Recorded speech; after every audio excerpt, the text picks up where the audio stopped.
Ați văzut-o? E mama. Poate să fie și milion de euro. Dar cum să dai copilul?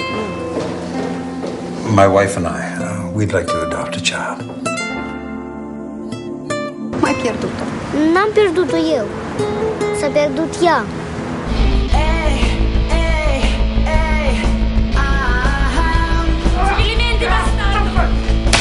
Chi ti ha dato i soldi per tornartene a casa? Sempre Bruno!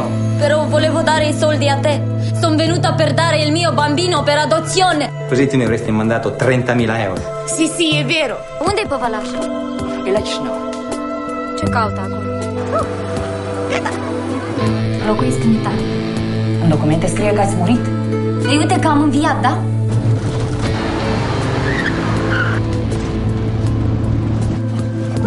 Mica! Fugi! Fugi, păvălaș!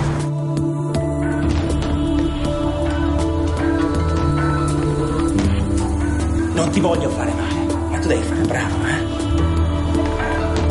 Что это у тебя? Пулевое ранение? Știți ce înseamnă timpul pentru noi? Să ne țineți din treabă degeaba. Păi asta spunem și noi. Credem că acel copil a fost răpit. I heard everything that you said at the station, and I've got some information for you. Now, we knew that they were into women and prostitution, but I realized that they're now dealing with children too. Where is he right now?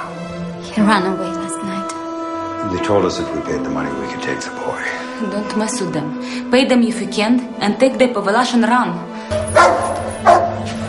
Deci ce faceți curvele ca tine? Which one's Pavlash? It's on the way.